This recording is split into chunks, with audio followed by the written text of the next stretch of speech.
Selamat malam, Ros. Ada ini.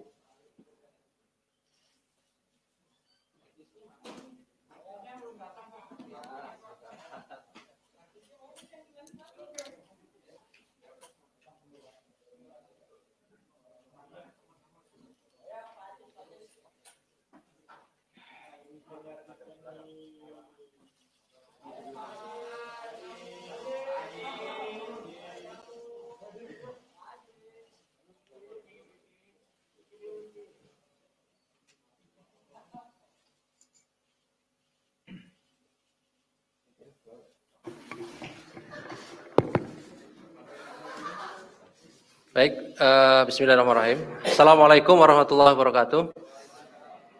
Selamat pagi rekan-rekan semuanya yang masih tetap semangat pada pagi hari ini.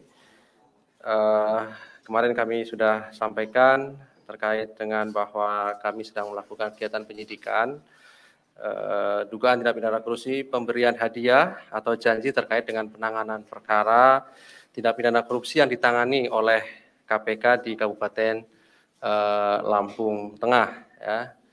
Kemarin juga kami sampaikan bahwa pada waktunya tentu kami akan sampaikan apa yang menjadi hasil proses penyidikan yang sedang kami lakukan, ya. Baik itu konstruksi, kemudian pasal-pasalnya dan siapa yang ditetapkan sebagai tersangka.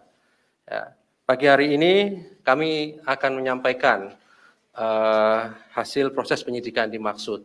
Hadir pada pagi hari ini pimpinan KPK, Pak Ketua, kemudian juga Pak Deputi Penindakan, Pak Karyoto. Nanti akan disampaikan poin-poin terkait dengan penanganan perkara dimaksud oleh Pak Ketua. Setelahnya nanti seperti biasa kami beri kesempatan kepada rekan-rekan untuk bertanya lebih lanjut terkait dengan perkara ini, gitu ya. 3 orang penanya ya, kami persilahkan. Baik, kami silahkan Pak Ketua untuk membacakan beberapa poin-poin perkembangan penanganan perkara tindak pidana korupsi dimaksud. Kami silakan, Pak.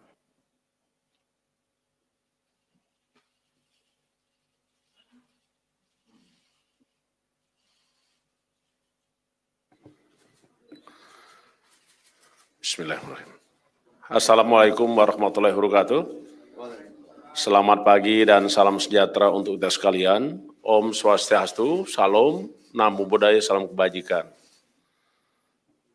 Yang saya hormati rekan-rekan media, wartawan, jurnalis, dan segenap anak bangsa dimanapun berada.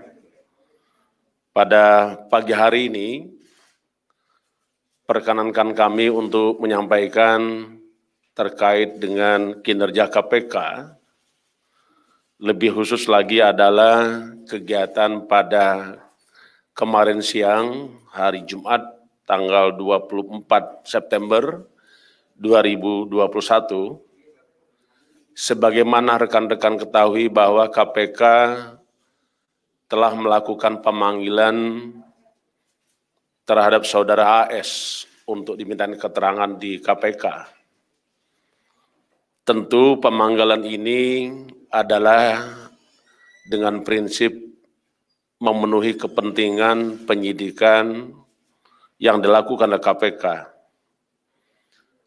Prosesnya tentu kita paham bahwa yang kita lakukan dengan tujuan utama adalah penegakan hukum, kepastian hukum, menimbulkan keadilan dan kemanfaatan bagi kita semua. Karenanya KPK tidak pernah berhenti untuk bekerja, baik itu melakukan penyelidikan, penyidikan dan penuntutan tindak pidana korupsi. Dan tentu kita juga menganut azas bahwa KPK memegang teguh azas-azas tugas pokok KPK, antara lain kepentingan umum, keadilan, transparan, proporsionalitas, akuntabel, dan juga adalah menegak hormati hak asasi manusia. Dan lebih penting lagi, dalam rangka pelaksanaan tugas tadi, KPK memegang prinsip adalah kecukupan bukti dan cukup bukti. Karenanya KPK terus bekerja keras karena setiap tersangka yang sudah kita tetapkan berdasarkan bukti permulaan cukup harus segera diberikan hak-haknya dengan peradilan sesegera mungkin. Karena pada prinsipnya the sunrise and the sunset principle itu harus kita tegakkan. Untuk itu malam hari ini, pagi hari Sabtu, tanggal 25 September 2021, perkenankan kami untuk menyampaikan satu perkara yang ditangani oleh KPK terkait dengan dugaan tindak pidana korupsi berupa pemberian hadiah atau janji yang dilakukan oleh KPK terhadap tindak pidana korupsi yang terjadi di Kabupaten Lampung Tengah. Kami akan menyampaikan informasi ini lengkap dari mulai apa yang dilakukan oleh KPK sampai dengan malam hari ini. KPK telah melakukan suatu rangkaian kegiatan pengumpulan keterangan saksi maupun keterangan para pihak tentang dugaan telah terjadinya suatu tindak pidana pemberian hadiah atau janji terkait dengan penanganan perkara tindak pidana korupsi yang ditangani oleh KPK di Kabupaten Lampung Tengah. Kegiatan dalam rangka pengumpulan keterangan dan bukti tadi telah menemukan bukti permulaan cukup sehingga kita tingkatkan ke tahap penyidikan, dan pagi hari ini kami sampaikan kepada segenap anak bangsa bahwa KPK telah kita ada rekan-rekan melihat dan mengikuti apa yang terjadi siang tadi sampai pagi hari ini.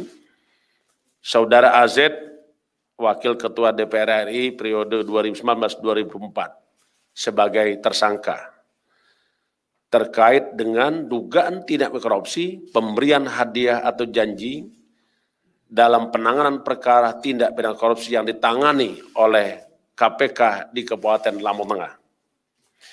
Dalam perkara ini, tim penyidik yang dipimpin oleh Direktur Penyidikan melakukan upaya paksa berupa penangkapan terhadap AZ dengan langsung mendatangi rumah kediamannya yang berada di wilayah Jakarta Selatan.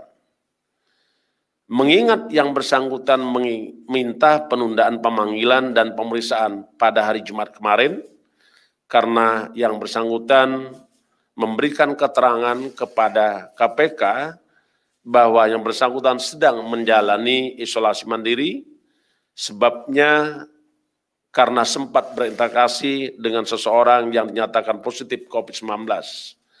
Maka KPK melakukan konfirmasi dan melakukan pengecekan kesehatan yang bersangkutan, yang dilakukan oleh tim penyidik dengan melibatkan tenaga medis. Hasil pengecekan kesehatan saudara AZ dilakukan di rumah beliau. Saudara AZ dengan hasil menunjukkan bahwa hasil tes swab antigen non-reaktif COVID-19, sehingga bisa dilakukan pemeriksaan oleh KPK. Tim KPK selanjutnya membawa AZ ke gedung KPK Merah Putih untuk dilakukan pemeriksaan. Adapun perkara yang terjadi adalah sebagai berikut. Pada sekitar Agustus 2020, AZ menghubungi SRP dan meminta tolong untuk mengurus kasus yang melibatkan AZ dan AG yang sedang dilakukan penyelidikan oleh KPK. Selanjutnya SLV menghubungi MH untuk ikut mengawal dan mengurus perkara tersebut. Setelah itu MH menyampaikan AZ dan AG untuk masing-masing menyiapkan sejumlah uang 2 miliar rupiah. Halaman 2 mana? Halaman 2 nggak ada. Saya lanjutkan. SRP juga menyampaikan langsung kepada AZ terkait dengan permintaan sejumlah uang dimaksud dan kemudian disetujui oleh AZ. Artinya ada kesepakatan. Setelah itu MH diduga meminta uang muka terlebih dahulu sejumlah 300 juta kepada AZ. Untuk teknis pemberian uang dari AZ dilakukan melalui transfer melalui rekening bank dengan menggunakan rekening milik MH. Selanjutnya RSP menyerahkan nomor rekening bank dimaksud kepada AZ. Sebagai bentuk komitmen dan tanda jadi, AZ dengan menggunakan rekening bank atas nama pribadinya diduga mengirimkan uang sejumlah Rp200 ke rekening bank MH secara bertahap.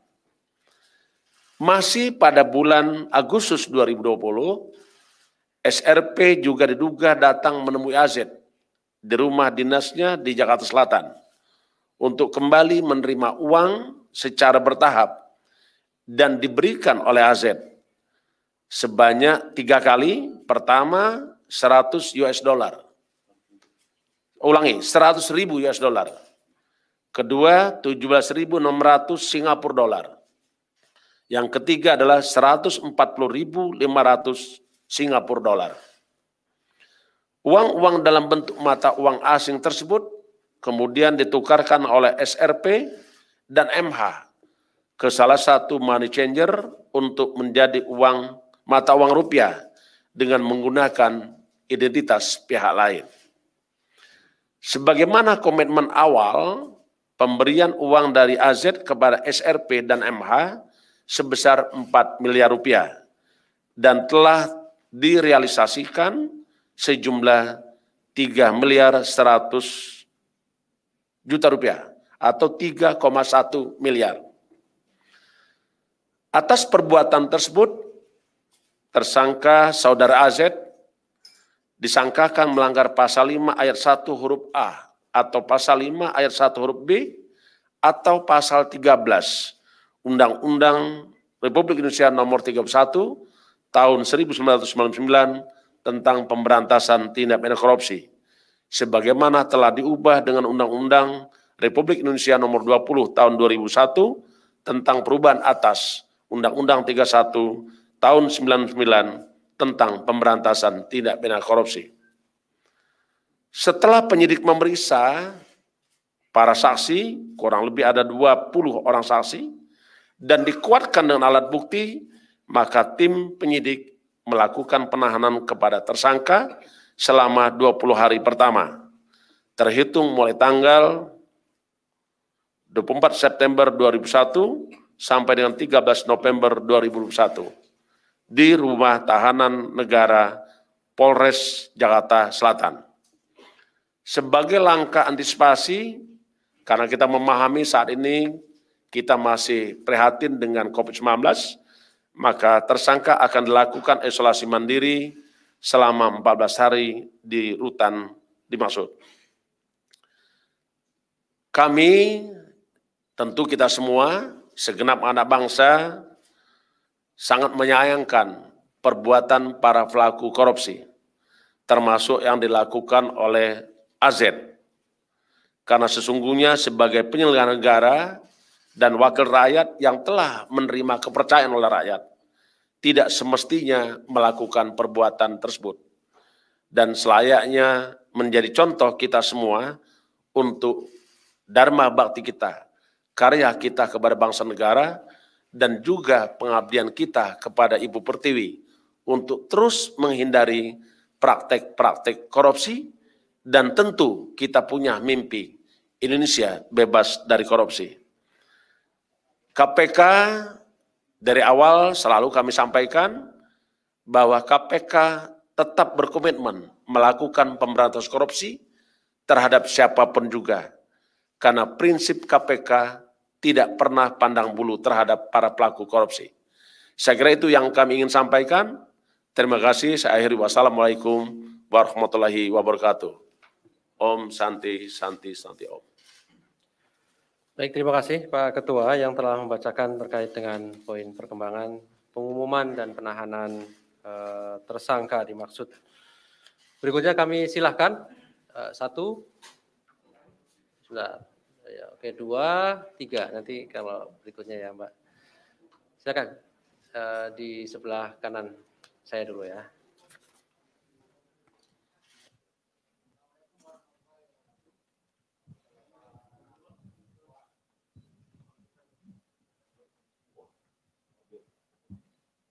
Izin Pak Ketua, Pak Deputi, Pak Ali, saya Sabir dari Koran Sindo.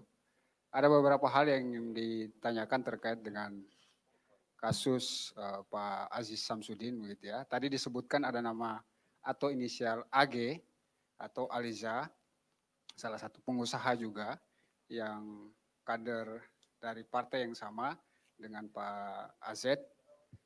Itu kan memberikan suap yang sama, nilainya komitmennya 4 miliar, tapi realisasinya belum sampai sebegitu ya.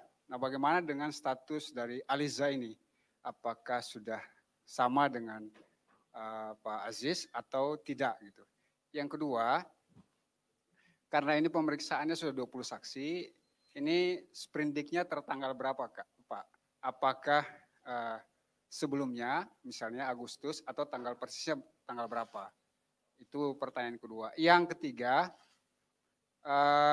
ini kan langsung ditangkap, diamankan dari rumah yang bersangkutan gitu ya. Nah, dari KUHAP kan disebutkan beberapa alasan seseorang itu dilakukan upaya paksa begitu ya. Misalnya akan mengulangi perbuatan, menghilangkan barang bukti, atau ingin kabur gitu ya. Nah, dari yang dijelaskan KUHAP, Pak Aziz ini masuk kualifikasi yang mana? Sehingga yang bersangkutan harus kemudian dilakukan penjemputan paksa di rumahnya, dilakukan penahanan secara cepat begitu. Ini masuk kualifikasi yang mana? Apakah yang bersangkutan melakukan modus atau indikasi yang sama dengan terpidana Setia Novanto? Misalnya pura-pura sakitkah, kemudian ada ketakutan untuk kabur dan sebagainya. Yang ketiga, untuk kasus pokoknya. Kasus pokoknya adalah DAK tahun 2017 Kabupaten Lampung Tengah. Di fakta persidangan terpidana Mustafa, mantan Bupati Lampung Tengah, ada uang yang diterima oleh Pak Aziz dan Aliza melalui Jarwo, juga stafnya Pak Aziz, sebesar 2.680.050.000 sekian. Nah, bagaimana dengan status tersangka pidana pokoknya? Bukan pemberian suap kepada, bukan hanya kepada Bang Robin penyidik KPK. Apakah itu sudah masuk penyidikan atau penyelidikan? Pertanyaan kelima, dalam konteks yang sama, masih kasus ini, kasus dengan terdakwa Robin, ini kan ada pertemuan yang sama pada saat di rumah Pak Aziz Samsudin untuk pengurusan kasus terkait dengan PK terpidana Rita Widyasari pemberian suap 5 miliar. Yang pertemuan dan pengambilan uang suap, salah satunya menurut sopirnya Bang Robin, Agus namanya, ada pengambilan uang di rumah Pak Aziz. Apakah Pak Aziz bisa ditetapkan atau ada potensi penetapan tersangka bersama-sama dengan Rita Widyasari untuk pemberian suap terkait dengan PK Rita Widyasari? Terima kasih. Wassalamualaikum warahmatullahi wabarakatuh. Assalamualaikum warahmatullahi wabarakatuh. Berikutnya di tengah, Mas. Sama ya? Oke, kalau sama yang di depan, Mbak di depan. Oh sama, oke, kalau sama, kalau semua sama ya. Ya. Assalamualaikum warahmatullahi wabarakatuh. Ya, saya Rizal dari Forum Keadilan. Pertanyaannya terkait dengan ini kan tadi kalau didengar itu persoalannya terkait dengan suap menyuap antara Aziz dengan Stefanus Robin, dan padahal kan muaranya itu tadi seperti tadi saudara Sabir bilang bahwa bahwa muaranya adalah persoalan pengurusan dana alokasi khusus. Nah, pertanyaan saya sih lebih simpelnya lagi, kenapa kasus itu dulu yang didahulukan? Apa maksudnya suap antara Aziz dengan Stefanus Robin? Apakah itu bukti yang baru ditemukan oleh KPK yang paling kuat Nah sedangkan lalu kemudian dengan DAK-nya sendiri itu gimana? Terus terkait dengan untuk DAK sendiri ya pada saat itu kan dia diberikan ketika jabatannya sebagai ketua Badan Anggaran di DPR. Nah, apakah KPK akan mengembangkan kasus itu? Lalu adakah kemungkinan para anggota Banggar yang lain juga ikut diperiksa dalam kasus tersebut? Ya udah itu aja, sekian dari saya. Terima kasih Mas Rizal. Satu lagi tadi. Silakan ya. Selamat pagi Pak Ketua, Pak Karyoto, Pak Ali. Saya ingin menambahkan pertanyaan saja dari Bang Sabir tadi. Soal ini kan terkait Dak Lampung Tengah. Untuk kasus ini kan dia tersangka sebagai pemberi suap ya. Iya, pemberi suap. Ini kan muaranya di kasus Dak Lampung Tengah, sementara di sidang dan beberapa peristiwa yang sedang berkembang itu Pak Ajis diduga menerima fee 8%. Kenapa KPK tidak menerapkan Pak Ajis sebagai penerima suap? Itu kan ancaman pidana penjara yang lebih tinggi daripada pemberi. Terima kasih. Oke, biar sekalian ada lagi, kami beri kesempatan. Cukup ya, saya kira cukup. Ada banyak pertanyaan, ini lebih dari 7 pertanyaan saya kira.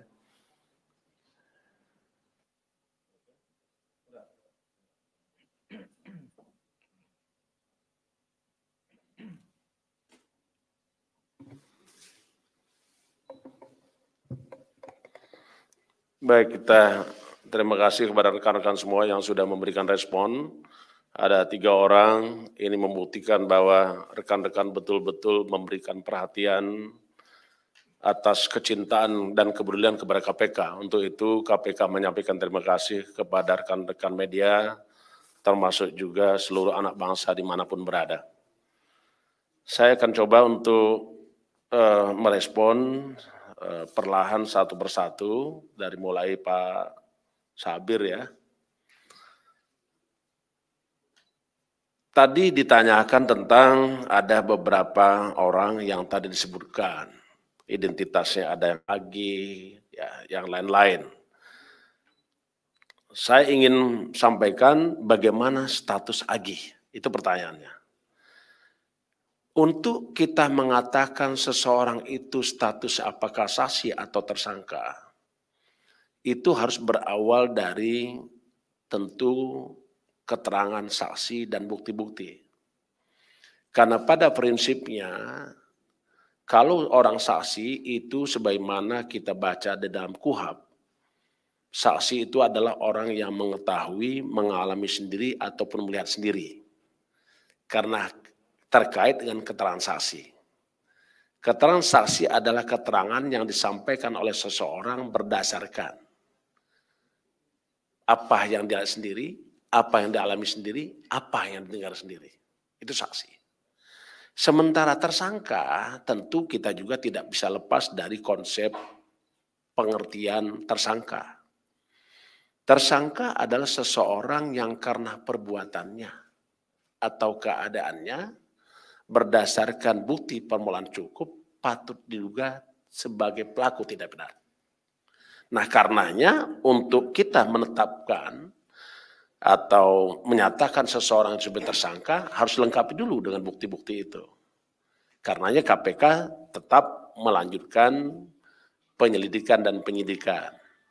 Nanti kalau seandainya ditemukan keterangan-keterangan dan bukti-bukti sehingga bisa membuat terang suatu perkara dan kita menemukan tersangka lain, ya kita jadikan tersangka juga. Itu ya Pak Sabir ya. Yang kedua, mungkin apa yang ditanyakan oleh Pak Sabir itu adalah terkait dengan penahanan.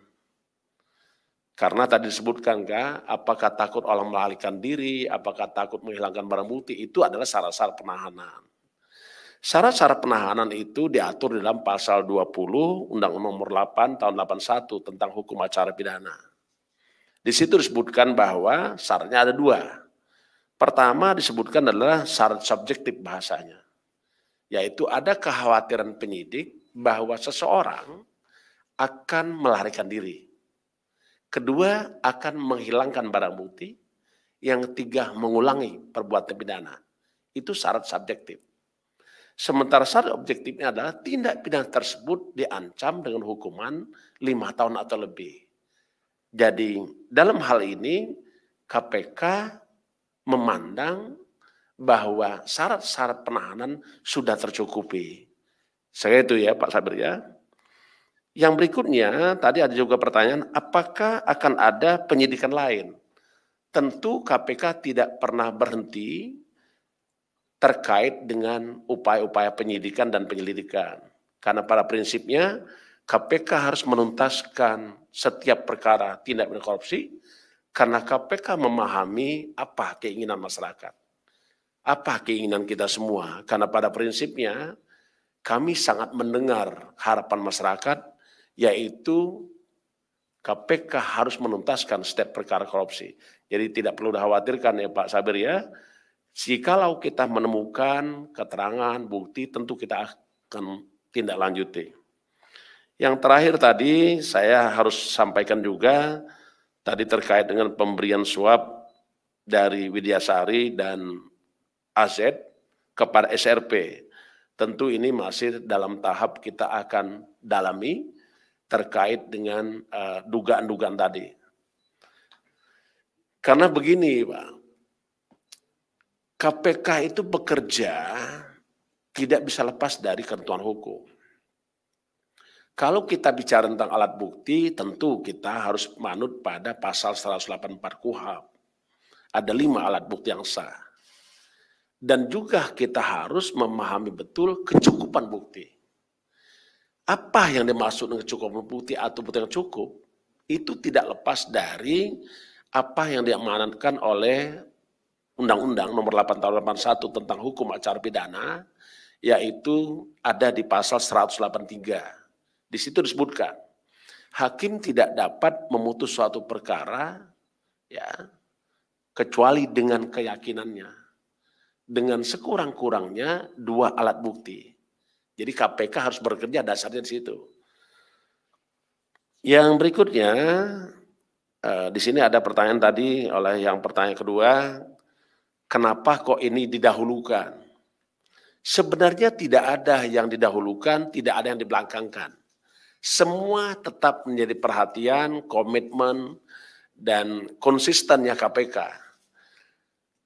Yang hari ini, inilah yang telah memenuhi syarat-syarat tentang tersangka. Saya kira nanti kalau ada lagi seseorang atau orang lain yang memenuhi syarat sebagai tersangka, sebagai yang tersebut tadi. Tersangka adalah seseorang karena perbuatan dan keadaannya tadi. Saya kira itu ya, berdasarkan bukti pemulaan cukup, patut diduga sebagai pelaku tindak pidana. Itu tidak lepas dari itu. Yang berikutnya, ada juga yang bertanya, walaupun di konteks lain, tetapi mungkin kawan-kawan melihat ada hubungan terkait dengan apakah kemungkinan KPK akan melakukan penyidikan terhadap panitia badan anggaran yang lain. Tadi ada yang bertanya begitu ya? Betul nggak pertanyaannya? Ya. Saya tidak pernah membatasi siapa saja. Hal yang paling penting itu kembali lagi kepada apa arti penyidikan. Penyidikan adalah serangkaian tindakan penyidik berdasarkan undang-undang dan rangka mengumpulkan, mencari keterangan dan bukti-bukti. Dan dengan bukti-bukti itu membuat terangnya perkara, suatu peristiwa pidana, dan kita temukan tersangka. Setelah kita lakukan itu bisa saja terjadi nanti. Ya, jadi saya kira itu Mas ya. Ya. Cukup ya? Oke. Terima kasih.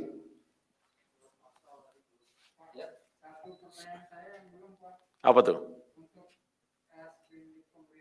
Oh ya.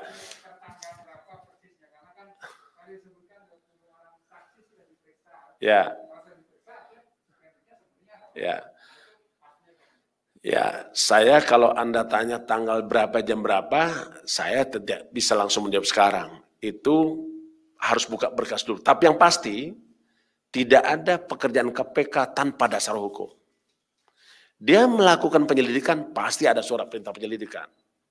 Seketika KPK menaikkan suatu perkara menjadi penyidikan, pasti ada dasar hukum.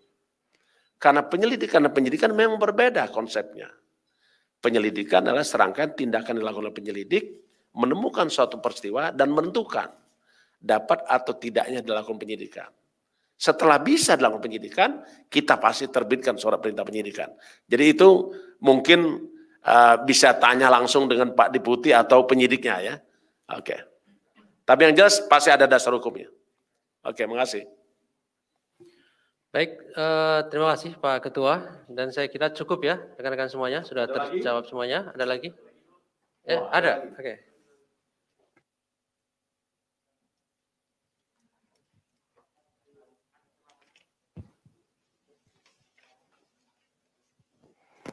Pak, mau nanya soal pas Pak Aziz Syamsuddin ini ditangkap. Apakah emang dia mencoba melawan atau pasrah aja ditangkap gitu Pak? Nah, ya perlawanan atau mencoba melarikan diri saat dibawa paksa ke sini, dijemput paksa ke sini gitu.